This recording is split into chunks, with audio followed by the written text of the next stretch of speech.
Hello friends, welcome to the channel. आज का topic है ऑक्यूपेशनल डिसीजेज़ के प्रिवेंटिव मेजर्स। ठीक है, तो हमने इससे पहली वीडियो में हमने ऑक्यूपेशनल डिसीजेज़ कवर किए हैं। ऑक्यूपेशन से होने वाली डिसीजेज़ जो होती हैं, फर्स्ट वीडियो में हमने वो कवर कर लिया है। उसमें ही न्यूमोकोनियोसिस है, उसमें 6 डिसीजेज़ आती हैं जिसकी वजह से जो कि ऑक्यूपेशनल डिसीजेज़ में आती हैं। ठीक है, तो अब उनसे बचने के लिए हम जो भी सुरक्षाएँ लेंगे, ठीक है, जो भी प्रिवेंटिव मेजर्स लेंगे, उसको कंट्रोल करेंगे या फिर है ना उससे बचेंगे, तो वो हम पढ़ेंगे preventive measures of the occupational diseases में। ठीक है, तो इस वीडियो में हम वही पढ़ेंगे। उससे रिलेटेड कौन सा लॉ आया है, हम इसमें भी यही पढ़ेंगे, मतलब ईएसआई एक्ट भी इसी में आएगा। तो वीडियो शुरू करने से पहले आपसे एक छोटी सी रिक्वेस्ट है, अगर आप वीडियो में नए हैं या चैनल पे नए हैं तो आप उसे सब्सक्राइब करें, और अगर आपको हमारी वीडियो पसंद आती हैं तो आप उसे प्लीज़ लाइक करें और शेयर करें, जिससे दूसरों को भी हेल्प हो। तो अगर आप हमारे नोट्स को लेना चाहते हैं, हैंड रिटन नोट्स चाहिए आपको, तो फिर आप हमारे चैनल को ज्वाइन भी कर सकते हैं, सब्सक्रिप्शन ले सकते हैं, मेंबरशिप ज्वाइन कर सकते हैं। ठीक है, तो चलिए शुरू करते हैं। Preventive measures of the occupational diseases, तो वही है कि डिसीज़ से बचने के लिए क्या क्या हम सुरक्षाएं लेंगे, वो हम इसमें देखेंगे। ठीक है, मेडिकल मेजर्स, इंजीनियरिंग मेजर्स और लेजिस्लेटिव मेजर्स। तो मेडिकल मेजर्स में प्री प्लेसमेंट एग्जामिनेशन करेंगे, periodical examination, medical and health care services, supervision of working environment and health education and counselling. ठीक है, प्री प्लेसमेंट एग्जामिनेशन में क्या होगा कि काम पर रखने से पहले हम उसका एग्जामिनेशन करेंगे कि कोई डिसीज़ तो नहीं है। ठीक है, सेकंड में है periodical, time to time examination करेंगे, मेडिकल और हेल्थ सर्विसेज देखेंगे, सॉरी उसको देंगे। ठीक है, मेडिकल सर्विस देंगे, हेल्थ केयर सर्विस देंगे, और है ना जहाँ काम चल रहा है उस जगह को हम सुपरवाइज़ करेंगे कि है ना वो किसी के लिए हार्मफुल तो नहीं है, वहाँ पे कुछ ऐसी चीज़ें तो नहीं है कि वो हार्म पहुँचा सके किसी को। ठीक है, हेल्थ एजुकेशन देंगे और काउंसलिंग करेंगे। प्री प्लेसमेंट एग्जामिनेशन, हम इसको डिटेल में पढ़ेंगे प्री प्लेसमेंट एग्जामिनेशन को। तो क्या है कि काम पर रखने से पहले उस पर्सन को एग्जामिन करना है। ठीक है, कि वो उस जॉब को करने के लायक है या उसे कोई बीमारी तो नहीं है। तो ये सब हम प्री प्लेसमेंट एग्जामिनेशन में देख लेंगे। तो ये पर्पस क्या है प्री प्लेसमेंट एग्जामिनेशन का, क्या है ना सही पर्सन को सही जॉब दी जाए, जिससे वो पर्सन अपनी ड्यूटीज़ को सही तरीके से निभाए और उसकी हेल्थ भी सही रहे। ठीक है, तो इसमें ये है, इस पूरे पैरा में यही है। ठीक है, तो कुछ चीज़ें हैं जो कि है ना एम्प्लॉयमेंट के टाइम पे, मतलब जब हम किसी को काम दे रहे हैं उस टाइम पे हमें वो करनी है। ठीक है, तो हिस्ट्री लेंगे, मेडिकल, फैमिली, ऑक्यूपेशनल, सोशल, हम उसकी सारी हिस्ट्री देखेंगे, उससे पूछेंगे, और उसका फिज़िकल एग्जामिनेशन कराएंगे, और बायोलॉजिकल और रेडियोलॉजिकल एग्जामिनेशन कराएंगे, जिसमें chest X-ray, ECG, urine examination, blood examination होगा। ठीक है, और स्पेशल टेस्ट कराएंगे एंडेमिक डिसीज़ के लिए। तो इसमें क्या है कि है ना वहाँ मतलब वहाँ जो डिसीज़ होगी तो उससे रिलेटेड कुछ स्पेशल टेस्ट होंगे, तो हम वो कराएंगे। तो अब क्या है कि है ना जहाँ पे जो इंसान काम करता है, कोई इंडस्ट्री है, तो मान लीजिए कोई पहले अपना काम छोड़ के आया है तो उसको वो डिसीज़ हो सकती है। तो अगर मान लीजिए उसकी हिस्ट्री में पता चली है, या फिर है ना वो उस टाइम पे काम करेगा, तो अगर लेड इंडस्ट्री में काम किया है तो वो उसको अनीमिया और हाइपरटेंशन होने के चांसेस हैं। डाई इंडस्ट्री में काम किया है तो उसे skin, bladder, kidney diseases, skin skin bladder और किडनी डिसीज़ होने के चांसेस हैं। ठीक है, प्री कैंसर रीज़न भी हो सकते हैं, मतलब उसे आगे जाके कैंसर होने के पूरे पूरे रिस्क हैं। ठीक है, सिलिका की अगर इंडस्ट्री में कोई काम किया है तो उसे लंग डिसीज़ हो सकती है, मतलब लंग्स में टीबी हो सकता है, क्रॉनिक लंग डिसीज़ भी हो सकती है। ठीक है, तो यही है। अब हम आते हैं पीरियोडिकल एग्जामिनेशन में। पीरियोडिकल एग्जामिनेशन में क्या है कि ऐसा टाइम टू टाइम एग्जामिनेशन करना है। ठीक है, अब ऐसा नहीं कि है ना किसी पर्सन को मतलब काम पे रख लिया एग्जामिनेशन करके, फिर उसका बाद में एग्जामिनेशन किया ही नहीं, है ना, अब वो काम करते करते भी डिसीज़ डेवलप हो सकती हैं, तो उसके बाद हमें पीरियोडिकल एग्जामिनेशन भी कराना है, टाइम टू टाइम एग्जामिनेशन भी कराना है। ठीक है, तो उसके ऑब्जेक्टिव क्या हैं, अगर कोई डिसीज़ वहाँ काम करते करते होने भी वाली है या हो चुकी है तो उसके बारे में हमें पता चल जाएगा, और क्योंकि है ना हम उसकी अर्ली डायग्नोसिस कर रहे हैं और उससे रिलेटेड ट्रीटमेंट करेंगे। तो ये जो है सेकंड लेवल ऑफ प्रिवेंशन है। इससे रिलेटेड वीडियो भी हम जल्दी अपलोड करेंगे। तो क्या है कि अगर वहाँ पे किसी को रहते रहते डिसीज़ डेवलप हो रही है, ठीक है, तो हमें अर्ली डायग्नोसिस करना है। वो पीरियोडिकल एग्जामिनेशन से हमें पता चल जाएगा और अर्ली डायग्नोसिस हो जाएगी, हमें जल्दी डिसीज़ के बारे में पता चल जाएगा और ट्रीटमेंट भी हो जाएगा, ठीक है। ट्रीटमेंट भी हम उससे रिलेटेड, उस डिसीज़ से रिलेटेड करेंगे, ठीक है। तो क्या है कि है ना, हमें कब कराना चाहिए पीरियोडिकल एग्जामिनेशन, हमें कब कब कराना चाहिए। तो ईयरली अगर कोई नॉर्मल वर्कर है तो हमें उसे साल में मतलब ईयर टू ईयर कराते रहना चाहिए। अगर मंथली हमें किस किस का कराना है, जो कि लेड इंडस्ट्री में काम कर रहे हैं, डाई इंडस्ट्री में, रेडियम में, आर्सेनिक, क्रोमियम, कैडमियम, इन सब इंडस्ट्री में काम कर रहे हैं, तो हमें उनका मंथली चेकअप कराना है। और जो रेडिएशन इंडस्ट्री में जो काम कर रहा है उसका हमें हर 2 महीने पे उसका चेकअप कराना है, ठीक है, एग्जामिनेशन कराना है। डेली किसका होगा, डेली एग्जामिनेशन होगा जो कि है ना केमिकल और डाइक्रोमेट से जो एक्सपोज होते हैं, जो इन केमिकल मतलब जो इन इंडस्ट्रीज़ में काम कर रहे हैं, तो उनका हमें डेली एग्जामिनेशन करना है। थर्ड है medical and health care services. तो इसमें क्या है, वर्कर के साथ उसकी फैमिली को भी मेडिकल केयर प्रोवाइड करानी चाहिए और करते हैं, ठीक है। सुपरविजन में वही है कि फिजिशियन वहाँ टाइम टू टाइम पर विज़िट करता रहेगा और उसे सुपरवाइज़ करता रहेगा और उसे मॉनिटर करता रहेगा इसके वर्कर की हेल्थ को, ठीक है। हेल्थ एजुकेशन में क्या है, प्रोटेक्टिव डिवाइस यूज़ करते हैं, जैसे कि मास्क हुआ, ग्लव्स हुए, और मतलब उन्हें हाइजीन के बारे में एजुकेशन देनी है, उन्हें हाइजीन के बारे में बताना है, और हमें प्रोटेक्टिव डिवाइस भी यूज़ करने हैं, जैसे पीपी किट वगैरह हुई, ठीक है। अब हम आते हैं इंजीनियरिंग मेजर्स पे। तो इसमें गुड हाउसकीपिंग करानी है, तो साफ़ सफाई, वाइट वॉश, ये सब हमें पूरा ध्यान रखना है। हर 3 साल पर हमें ये कराते रहने चाहिए, ठीक है। सब्स्टिट्यूशन में क्या है कि हार्मफुल सब्सटेंस को सब्स्टिट्यूट करना है, मतलब हटाना है, उनकी जगह पर कोई और लाना है, उनको रिप्लेस करना है, ठीक है। हार्मफुल सब्सटेंस को हम सब्स्टिट्यूट करेंगे या रिप्लेस करेंगे सेफ सब्सटेंस से, जैसे कि जिंक का यूज़ करेंगे हम लेड की जगह पर, ठीक है। तो अब कंप्लीट एनक्लोजर में क्या है, उस जगह को बंद कर देंगे जहाँ से मतलब जिसकी वजह से डस्ट जो है वो बाहर ना जा पाए। तो जो ग्राइंडिंग मशीन है उनको है ना हम किसी एनक्लोज जगह पे करेंगे, बाहर वाले एरिया में नहीं करेंगे, जिससे की वजह से जो धूल है वो हर जगह जाए, ठीक है। आइसोलेशन, हम जैसे कोई वहाँ पे बिल्डिंग में कोई काम कर रहा है तो उस पर्सन को मतलब वो बाहर निकला है, बाहर गया है, तो हम उसको आइसोलेट कर देंगे, उसको हम ऑफेंसिव पर्सन बोलेंगे।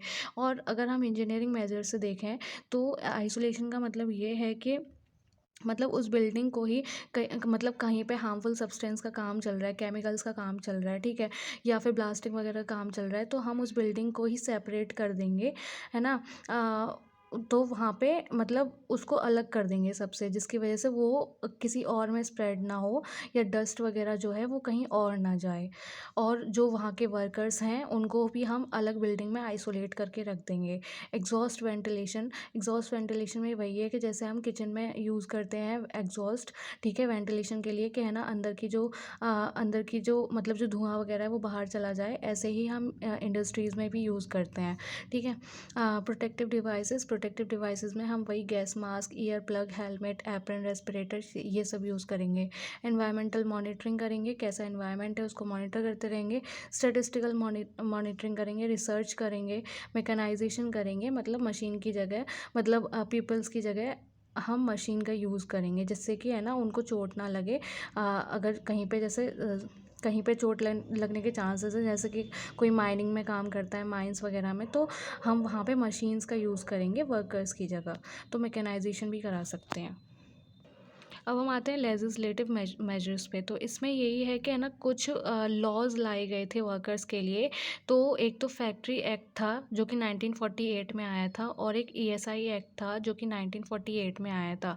ईएसआई एक्ट मतलब एम्प्लॉयज़ स्टेट इंश्योरेंस एक्ट। अब हम आते हैं ईएसआई एक्ट पे। ईएसआई एक्ट 1948 में लाया गया था। तो इंडिया में इंडस्ट्रियल वर्कर्स को सोशल सिक्योरिटी और हेल्थ इंश्योरेंस देने के लिए वर्क वर्कर्स के बेनिफिट के लिए ये ईएसआई एक्ट आया था, ठीक है, ईएसआई एक्ट लाया गया था।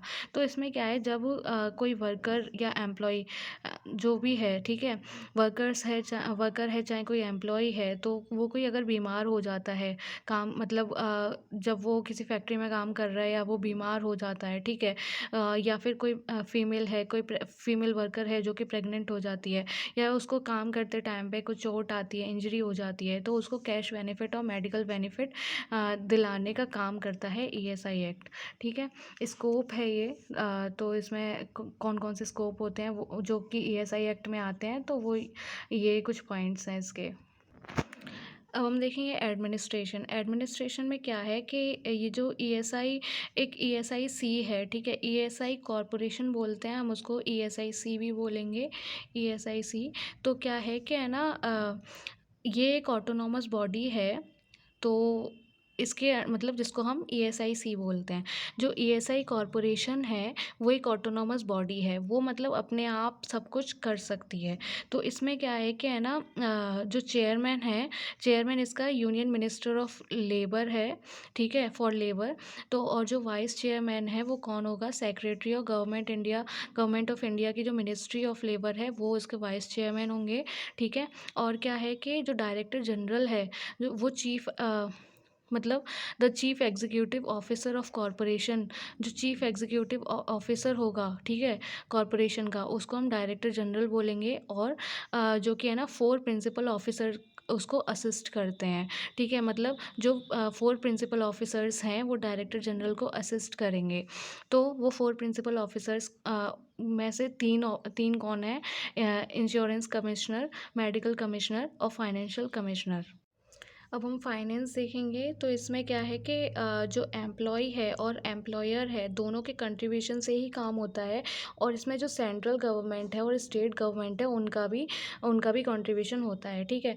तो एम्प्लॉय कम कंट्रीब्यूट करता है, वो अपनी सैलरी का 1.75% कंट्रीब्यूट करता है, और जो एम्प्लॉयर है वो अपनी सैलरी का 4.75% कंट्रीब्यूट करता है, ठीक है। तो क्या है कि मेडिकल केयर जो दी जाती है ईएसआई के हॉस्पिटल्स में, वो अपनी टोटल कॉस्ट, उसकी टोटल कॉस्ट का 1/8 पार्ट स्टेट गवर्नमेंट देगी, ठीक है। जो मेडिकल केयर दी जाएगी अगर किसी वर्कर को, तो स्टेट गवर्नमेंट का उसका 1/8 पार्ट उसको कंट्रीब्यूट होगा, ठीक है। तो ईएसआई कॉरपोरेशन कितना कंट्रीब्यूट करती है, 7/8 of the total cost of the medical care. मान लीजिए किसी का मतलब किसी को चोट लग गई, ठीक है, और उसका है ना, उसको उसके मेडिकल केयर का कुछ खर्चा आया, ठीक है, तो उसका 1/8 पार्ट स्टेट गवर्नमेंट देगी और 7/8 पार्ट जो है वो ईएसआई कॉरपोरेशन देगा। तो अब आते हैं बेनिफिट टू एम्प्लॉयज़। एम्प्लॉयज़ को क्या क्या बेनिफिट मिलते हैं, तो 7 बेनिफिट मिलते हैं, ये हमको याद रखने हैं, 7 ही होते हैं, ना 6 होगा ना 8 होंगे, ठीक है।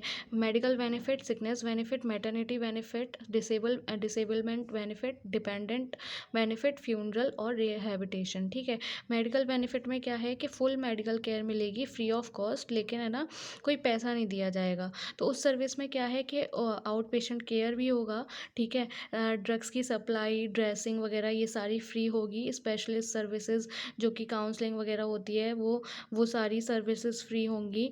और डोमिसिलियरी सर्विसेज भी दी जाएंगी, एंटीनेटल, प्रीनेटल, पोस्टनेटल चेकअप भी किया जाएगा, ठीक है, और इम्यूनाइजेशन सर्विसेज भी दी जाएंगी। लेकिन ये सर्विसेज फ्री होंगी, इनका कोई पैसा लिया नहीं जाएगा, और ना है ना मेडिकल बेनिफिट में उसको कोई कॉस्ट दी जाएगी, ठीक है, ये फ्री होता है। अब क्या है कि सिकनेस बेनिफिट, तो सिकनेस बेनिफिट में क्या है कि जब इंश्योरेंस मेडिकल ऑफिसर या फिर प्रैक्टिशनर जो भी वहाँ का आरएमपी है वो सर्टिफाई कर देगा कि वो एम्प्लॉय सिक है या बीमार है, उसको कोई चोट लगी है, तो उसको छुट्टी मिल जाएगी, और उसमें भी उसको है ना कैश पेमेंट भी मिलेगी। तो कहने का मतलब ये है कि है ना उसे कैश बेनिफिट होगा, इसमें कैश बेनिफिट नहीं है और इसमें कैश बेनिफिट है, उसको छुट्टी भी है और उसको कैश बेनिफिट भी दिया जाएगा। लेकिन यही है कि है ना उसको वो सर्टिफाई होना चाहिए इंश्योरेंस मेडिकल ऑफिसर से और प्रैक्टिशनर से, ठीक है, इंश्योरेंस मेडिकल प्रैक्टिशनर से। सिकनेस बेनिफिट पेएबल है और इसका जो मैक्सिमम पीरियड है वो 91 डेज़ तक का है। एक्सटेंडेड सिकनेस बेनिफिट क्या है कि है ना, वहाँ पे कोई एम्प्लॉई है जो कि बहुत टाइम से बीमार है, ठीक है, या फिर किसी डिसीज़ से सफ़र कर रहा है, तो वो अपनी जो अपनी छुट्टी हैं वो 91 डेज़ से ज़्यादा एक्सटेंड करवा सकता है, ठीक है। तो वो 91 डेज़ के बाद भी वो छुट्टियाँ ले सकता है, तो वो एक्सटेंडेड सिकनेस बेनिफिट में आएगी। तो वो छुट्टी भी ऐसे ही कोई मतलब छोटी-मोटी बीमारी नहीं, तो उन छुट्टियों में मतलब उन बीमारी में कौन-सी बीमारी आती है, जो डिसीज़ेज़ लॉन्ग टर्म डिसीज़ेज़ जो हैं, उनमें कौन-कौन सी बीमारियाँ आती है, TB, leprosy, HIV, monoplegia, paraplegia, mental sickness, cardiac heart failure, ये सब जो कंजेस्टिव हार्ट फेलियर है, सीओपीडी है, सिरोसिस वगैरह, अगर ये कोई बड़ी बीमारियाँ होती हैं, तो वो एक्सटेंडेड सिकनेस बेनिफिट में आती हैं और उसी के तहत उसको उसकी छुट्टियाँ बढ़ा दी जाएँगी। अब थर्ड है मैटरनिटी बेनिफिट। तो मैटरनिटी बेनिफिट में क्या है कि कैश बेनिफिट इसमें दिया जाएगा उनको जो प्रेग्नेंट वुमेन थी और उनका या फिर मिसकैरेज हो गया है, या फिर है ना प्रेगनेंसी में उनको कोई डिसीज़ हो चुकी है, या कोई है ना प्रेगनेंसी में कॉम्प्लिकेशन हो चुका है, या फिर प्रीमैच्योर बर्थ हो गई है चाइल्ड की, ठीक है, तो उनको कैश बेनिफिट दिया जाएगा। कैश मतलब उनको पूरी मदद दी जाएगी पैसों वाली, ठीक है। तो कौन कौन से होते हैं इसमें? जिनका मिसकैरेज हो गया है, जो कि एक प्रेग्नेंट वूमेन है, या फिर मिसकैरेज हो गया है, या फिर प्रेगनेंसी में कोई कॉम्प्लिकेशन या उसकी वजह से कोई डिसीज़ हो चुकी है, या फिर है ना चाइल्ड की प्रीमैच्योर बर्थ हो चुकी है, तो उनको जो उनका जो वो है उनको कैश बेनिफिट दिया जाएगा, ठीक है। तो जो छुट्टी है, और मतलब छुट्टी तो दी ही जाएगी, प्लस क्या है कि उनको पूरी सैलरी भी दी जाएगी, ठीक है। कन्फाइनमेंट के लिए जो ड्यूरेशन ऑफ बेनिफिट है वो 12 वीक का है। मिसकैरेज के लिए ड्यूरेशन ऑफ बेनिफिट 6 वीक का है। और अगर किसी प्रेगनेंसी की वजह से कोई बीमारी हो गई है, कोई डिसीज़ है, तो उसका जो ड्यूरेशन ऑफ बेनिफिट है वो 30 डेज़ के लिए है। और जैसा कि मैंने पहले बोला कि उनका फुल वेजेस बेनिफिट है, मतलब उनकी पूरी सैलरी उनको दी जाएगी। डिसेबल बेनिफिट में क्या है? The act provide cash payment, इसमें कैश पेमेंट दिया जाता है। फ्री मेडिकल ट्रीटमेंट भी दिया जाएगा, चाहे वो टेम्परेरी हो, चाहे वो परमानेंट डिसेबलमेंट हो, ठीक है। तो उनको कैश पेमेंट दिया ही दिया जाएगा और फ्री मेडिकल ट्रीटमेंट भी दिया जाएगा। तो ये कब मिलेगा?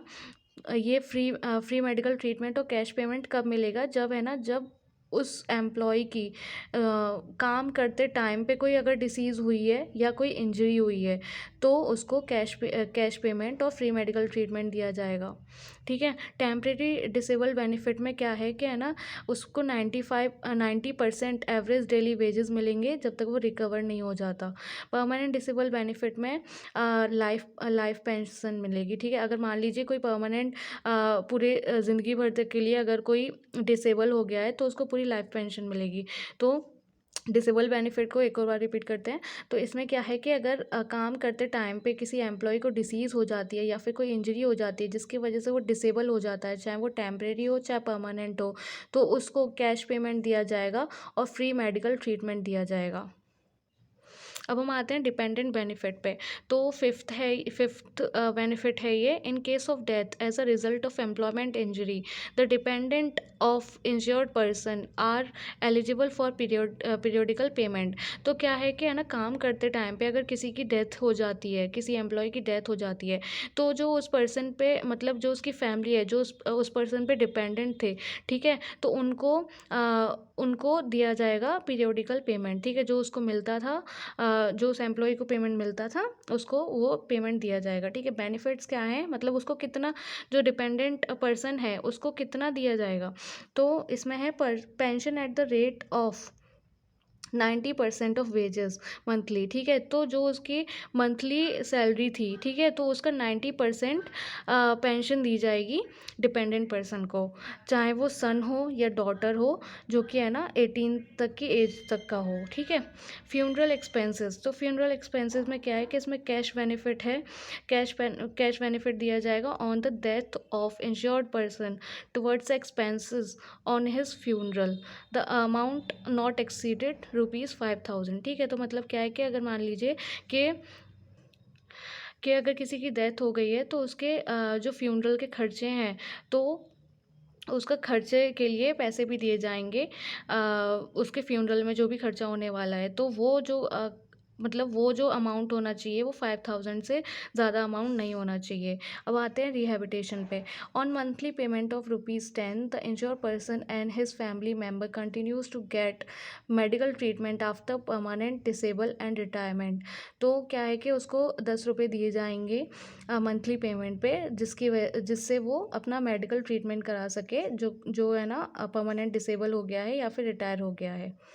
तो यहाँ पे हमने सारे बेनिफिट्स कवर कर लिए हैं ईएसआई एक्ट में जो आते हैं। ईएसआई एक्ट एक इम्पॉर्टेंट टॉपिक है और ये नोट्स इसमें सारे मतलब जो ये ईएसआई एक्ट पे अगर क्वेश्चन आता है तो ये जो नोट्स हैं ये सफिशिएंट हैं, ठीक है। अब हम नेक्स्ट देखेंगे अर्गोनॉमिक्स, एक छोटा सा टॉपिक है, तो उसको भी हम इसी वीडियो में कवर कर लेते हैं। ये अर्गोनॉमिक का मतलब कुछ नहीं होता। अर्गोनॉमिक का मतलब होता है कि अगर मान लीजिए किसी को जॉब देनी है तो हमें पहले उसे देखना होगा कि वो पर्सन उस जॉब के लायक है कि नहीं, ठीक है। अगर कोई अंधा है तो हम उसे ऐसे ड्राइवर की जॉब नहीं दे सकते, ठीक है। तो मतलब यही है कि राइट पर्सन को राइट जॉब देना।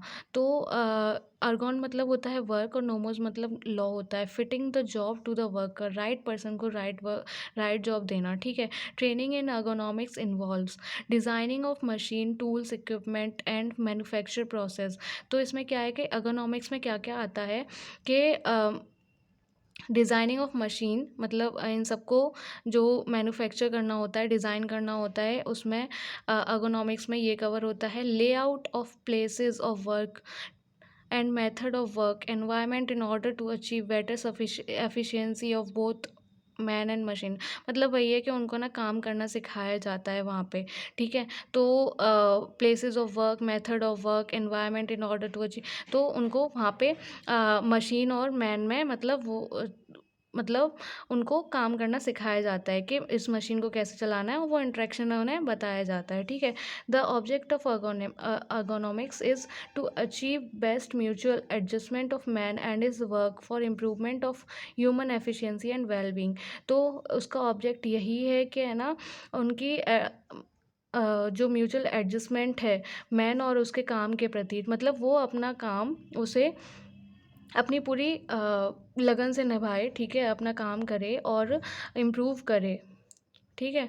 तो ये है हमारा ergonomics पे। तो इसमें हमने ऑक्यूपेशनल डिसीज़ के प्रिवेंशन कर लिए हैं, ईएसआई एक्ट कर लिया है और ergonomics कर लिया है, ठीक है। अगर आपको ये टॉपिक अगर समझ में नहीं आता है, क्योंकि वीडियो बहुत लंबी हो चुकी है, तो इसका बस ही छोटा सा टॉपिक था, इतना इम्पोर्टेंट नहीं है, बस ये पता होना चाहिए कि हाँ ergonomics होता क्या है, ठीक है। तो इसको मैं दोबारा समझा दूँगी अगर आपको समझ में नहीं आता है तो यहीं वीडियो हम ख़त्म करते हैं। तो अगर आपको वीडियो अच्छी लगी है तो आप प्लीज़ हमें लाइक मतलब आप अगर आपको वीडियो अच्छी लगी है तो उस वीडियो को लाइक करें और हमें कमेंट करें। अगर कोई कमी है या फिर आपको काम अच्छा लगा है तो आप हमें उसे कमेंट सेक्शन में बता सकते हैं। अगर आपको नोट्स चाहिए तो आप हमारी मेंबरशिप ज्वाइन कर सकते हैं।